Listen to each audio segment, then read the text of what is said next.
che bella ciò che c'è sta macchinetta, proprio bella.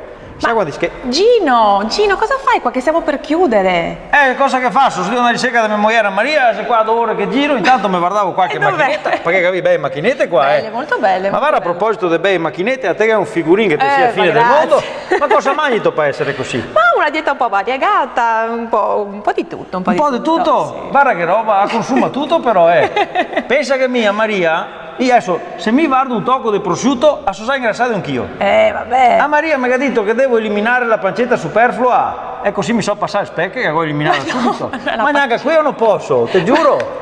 E ora cosa che ha fatto? Ha detto che devo stare in dieta. Perché come si a guardare su Google, te sai. Sì. A me ha detto che vado a fare la dieta del can.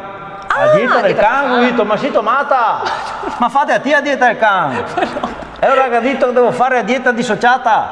Sì, è dieta dissociata. Ma sei tomata, sai, sei abbastanza dissociata come suocera che manca mi fa la sua dieta dissociata, tutti dissociati per casa, viene su un casino, non si capisce più. Ma non era così. E ora certo cosa che ho fatto me? Ho comprato 2 bilance, così ho diviso il peso in 2 parti e mi sento più tranquillo. Anche massa. Beh, una e bella ti dirò idea. di più.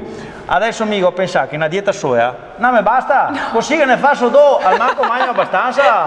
Vale, amico. Ascolta, voi in cerca di quasse che sei che è femmina. Ti mantieni così. Grazie. E guardo sempre la vostra trasmissione, start and stop. Grazie. Però mettivi d'accordo? O start o stop. Ha Ciao, ragione, dai. ma vengo Ma guarda, anch'io. sì, che roba. Andiamo, bene.